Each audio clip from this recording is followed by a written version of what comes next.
నేనింతేలో వాళ్ళ అమ్మగారు చనిపోతారు. చనిపోయినప్పుడు బయటికి రాడు ఈడు. ఎవడైతే క్యారెక్టర్ ఉంటాడో ఆడు అదే రూమ్ లో కూర్చొని బాధపడతా ఉంటాడు. ఏం తినలేదు, ఏం తాగలేదు, కనీసం బయటికన్నా రావచ్చు కదా అని హీరోయిన్ అడుగుతుంది అనమాట. అడిగితే నేను వింతే, నేను ఎవరికి చెప్పుకోను, నాది నేనే నా బరువు నేనే మోస్తా అన్నట్టు మాట్లాడతాడు అనమాట. నేనింతే సినిమా మొత్తం చూసుకుంటే ఇప్పుడు ఆ, పూరి జగన్నాథ్ గారు 3 మినిట్స్ 2 మినిట్స్ ఆడియో వదిలేస్తారు కదా పాడ్కాస్ట్. వాటికి సో అలాగే అనిపిస్తుంది నాకు. Same to same.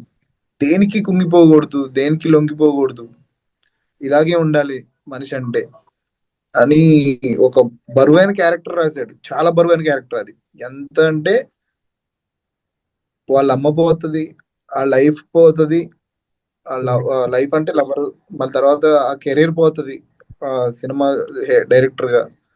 ఆయన కానీ ఓర్చుకుంటాడు. ఎందుకంటే మనదనే డే ఒకటి వస్తుంది, నువ్వు కష్టపడినావు దానికి ఒక రోజు వస్తుందని ఉంటాడు. లాస్ట్ కి మనోడు అనుకున్నదే వస్తుంది. ఇందాక ఫ్లాప్ అయితే ఇంటికేరా మనం అంటే, సినిమా హిట్ అయినా ఫ్లాప్ అయినా మనకు తెలిసింది ఇది ఒక్కటే, ఇంకేం చేయలేం. మంచి మోటివేషన్. ఈ ప్రపంచం తప్ప ఇంకో ప్రపంచాన్ని చూడలేడు.